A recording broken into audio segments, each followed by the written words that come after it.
नमस्कार, आप देख रहे हैं भारत लाइव न्यूज। मैं अर्पिता। चलिए रुक करते हैं खबर की ओर।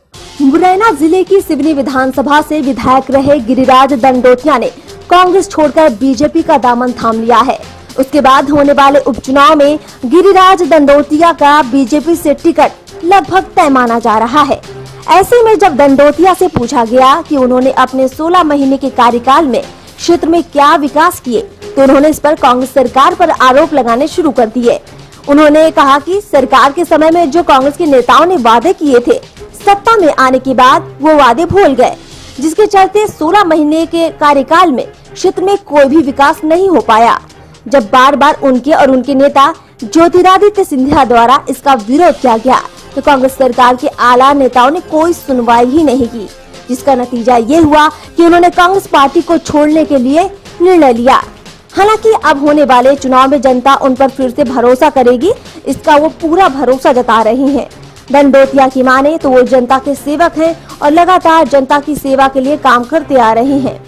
ऐसे में चुनाव में जो लोग कांग्रेस से टिकट की मांग कर रहे हैं, ना तो वो क्षेत्र के हैं और ना ही वो कांग्रेस के हैं। जातिगत आधार पर चुनाव लड़ने के लिए ये लोग प्रयास कर रहे हैं। उन्होंने कहा कि क्षेत्र की जनता ऐसे नेताओं को अच्छी तरह जानती है और इसीलिए 2018 में सभी जातियों की वोटों के आधार पर ही दंडोतिया ने जीत हासिल की। उन्होंने कहा कि आने वाले उपचुनाव में वो बीजेपी से टिकट मिलने पर जरूर जीत हासिल करेंगे। हमारे क्षेत्र में सड़कें डलेगी, बिजली आएगी, पानी की समस्या दूर होगी, शिक्षा स्वास्थ्य की समस्या दूर होगी, लेकिन नहीं हुआ। दूसरी बात, हमारे नेता श्रीमंत महाराज ज्योतिरादित्य सिंधिया जी ने कहा था कि किसान का कर्जा माफ करने की 10 दिन की बात की थी राहुल गांधी जी ने। 10 दिन में मध्य प्रदेश में मुख्यमंत्री बदल देंगे, 15 महीने के अंदर किसान का कर्जा माफ नहीं हुआ। और सिंधिया जी ने कहा कि मैं किसानों के साथ कर्जा माफ नहीं होगा, मुझे नेता है, किसानों के साथ सड़कों पर उतरूंगा। तो कमलनाथ जी ने कहा कि उतर जाओ। अब समझ लो किसने किसके साथ में विश्वासघात किया है।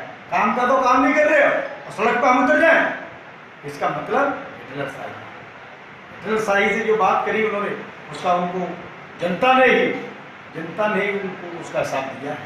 अच्छा, 18 महीने के अपने कार्यकाल में आपने जनता के कितने वादों को पूरा किया? मैंने जनता के बीच में रहकर जनता के हर दुख में सुख में जनता की हर समस्या के समाधान की पूरी कोशिश की है और जनता के लिए मैं समर्पित एक कार्यकर्ता के रूप में काम करता हूँ। मैं नेता नहीं हूँ, मेरे नेता ज्योतिरादित्य सिंधिया। अब उपचुनाव में अपन किन किन बातों को लेकर जनता के बीच में चुनाव लड़े? हमारे वादे शिक्षा का है, स्वास्थ्य का है, हमारे सड़क का है, बिजली का है, पानी का है और सबसे बड़ा मुद्दा है बेरोजगारी। जो आज बेरोजगारी का जो भारतीय जनता पार्टी की जो सरकार थी, उसने जो चंबल एक्सप्रेस वे बनाने का यहाँ पर जो ऐलान किया था, जो घोषणा की थी, उस चंबल एक्सप्रेस वे को राजघाट तक ही रोक दिया। जब हम वहाँ मिले मध्य प्रदेश में कमलनाथ जी से मिले, तो उन्होंने कहा कि इसको यही रोकने दो, ये भाजपा की योजना है। ये विकास के लिए भाजपा की योजना हो या अन्य पार्टी की योजना हो, क्षेत्र में विकास होगा। 6 वे निकलेगा, 4 व्हील लाइन निकलेगी, चारों तरफ दोनों तरफ उनके जब वो बनेगा उद्योग बनेंगे तो हमारे क्षेत्र का विकास होगा, नौजवानों को काम मिलेगा। उस योजना को रोक दिया। आज भारतीय जनता पार्टी की सरकार आई है। मैं धन्यवाद देना चाहता हूँ माननीय प्रधानमंत्री जी को, माननीय गडकरी जी को, माननीय नरेंद्र सिंह तोमर जी को, माननीय सिंधिया जी को, माननीय हमारे मुख्यमंत्री शिवराज सिंह जी को, माननीय वी.डी. शर्मा जी को, जिन्होंने तत्काल इस योजना को पुनः चालू किया। जो दिल्ली में निकलती हुई, अम्बा से निकलती हुई भिंडवा के लिए जाएगी, तो वहाँ सैकड़ों उद्योग दिल्ली से फैक्ट्रियाँ उखड़कर यहाँ आएंगे और इस हाईवे के किनारे लगेंगी। इससे हमारे क्षेत्र का विकास होगा और हमारे नौजवानों को काम मिलेगा, तरक्की होगी, हमारा क्षेत्र खुशहाल होगा। ये बात। अच्छा नेताजी, दिमनी क्षेत्र की जनता का मानना है कि जो भी प्रत्याशी कांग्रेस में उतर रहे हैं वो सब बाहरी प्रत्याशी है, स्थानीय प्रत्याशी कोई भी उतर नहीं रहा है, तो उस बारे में आप जनता सब जानती है। जनता दिमनी की जनता कोई मूर्ख नहीं है। दिमनी की जनता बहुत होशियार है और बहुत समझ सोच कर फैसला देती है। मेरे को भी 24 साल में उन्होंने मौका दिया है। एक 2-3 दिन में कोई विदा नहीं है, सो हम अपनी पत्नी की विदा करा के ले जाएं। घूमने से कुछ नहीं होता है, काम करो फील्ड में, जनता के बीच में रहो। आज तो तुम स्वार्थ के बस, चाहे तुम पैसा बांट दो, चाहे तुम छड़ी बांट दो, चाहे साथी बांट दो, या जो भी तुम जितना भी लोग लालच दे सकते हो, चुनाव दे रहे हो आप। चुनाव के बाद कौन रुकेगा? दिल्ली विधानसभा की जनता के बीच में कौन सेवा करेगा? कौन उनके फोन को उठाएगा? कौन उनकी लड़ाई लड़ेगा? कौन उनकी समस्या का समाधान करेगा? हमें उन लोगों की जरूरत है दिल्ली के लिए।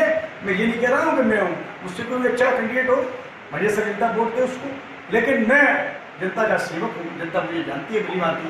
लेकिन जो लोग जनता के बीच में आए, जो लोग वोट मांग रहे हैं, कांग्रेस के नाम पर टिकट मांग रहे हैं, उन लोगों में से अगर वो कांग्रेसी होते, अगर हमारे क्षेत्र के होते तो जनता उन्हें पहचानती, और कांग्रेसी होते तो वो मैंने 2 चुनाव लड़े हैं कांग्रेस से, मेरे लिए उन्होंने कभी वोट मांगे हैं क्या? वो कभी कांग्रेसी नहीं है, न कोई पार्टी है उनकी। वो जाति के आधार राजनीति लड़ना चाहते हैं, और ऐसी राजनीति को जनता नकार चुकी है।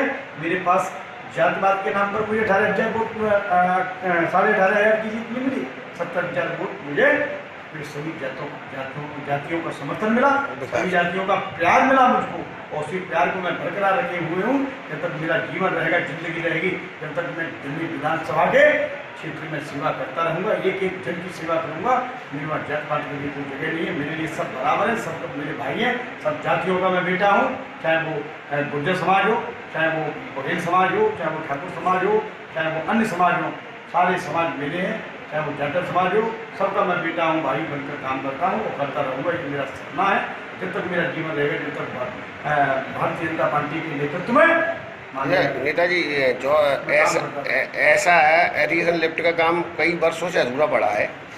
उसमें अगर घड़ियाल की और उसकी कोई प्रॉब्लम नहीं आई तो शिवराज जी के काम कोई बड़ी बात नहीं है। शिवराज जी के लिए मैंने अभी 44 करोड़ करवा दिए। शिवराज सिंह जी ने एक सेकंड में कर दिया, 100-200 करोड़ रुपए का काम दिल्ली के लिए दे दिया। वो एक महान नेता हैं, उनके अंदर कुछ करने की तमन्ना है। मैंने वास्तव देखा है। मैं अपने हमारे कांग्रेस के मुख्यमंत्री देव कमलनाथ जी, चलो चलो चलो, एक मिनट मेरे पास, बोलो 1 मिनट क्या, बोलो ये देखो, ये काम नहीं, वो तसल्ली है, वो झूठे नकली वादे नहीं करते, विश्वासघाती नहीं है। कांग्रेस के जो लोग हैं, इन्होंने जो सरकार थी, उन्होंने जनता के साथ में विश्वासघात किया। उन्होंने यहाँ STC कार्यालय था, इसको गोविंद सिंह यहाँ से उठाकर भिंड के लिए ले गए। या हमने कहा कि ये क्षेत्र सिंधिया जी का है, तो कहिए सिंधिया जी का नाम मान लो। वो कार्यालय आज तक भिंड में है। क्षेत्र विधायक होने के नाते होते हुए भी हमारा कार्यालय STC का जो श्योपुर का मुरैना, भिंड का मुरैना में था, अब हम लगता है DP लेने के लिए भिंड जाएंगे 80 किलोमीटर। हमारा कार्यालय उठाकर भिंड में ले गए। यहाँ कोई क्या अनाथ है मुरैना? क्षेत्र विधायक यहाँ से जीते थे। ये दुर्भाव हमारे साथ किया था। वो चाहते थे कि हम सिंधिया जी को कमजोर करें, और सिंधिया जी के जो चुने हुए जो उन्होंने लीडरशिप तैयार करी थी, सिंधिया जी ने अपने 15-20 साल के अंदर भारी परिश्रमों में उसका अंतिम संस्कार करता। उनकी ये योजना थी, और इस योजना को माननीय हमारे ज्योतिरादित्य सिंधिया जी महाराज साहब ने इस योजना को बिल्कुल विफल कर दिया। आज उन्होंने एक ऐसे समय पर जनता के विकास के लिए एक ऐसा निर्णय लिया है। मैं कहना चाहूँगा, उनको बहुत बहुत धन्यवाद बधाई देना चाहूँगा। आज मध्य प्रदेश की जनता को उन्होंने बचा लिया।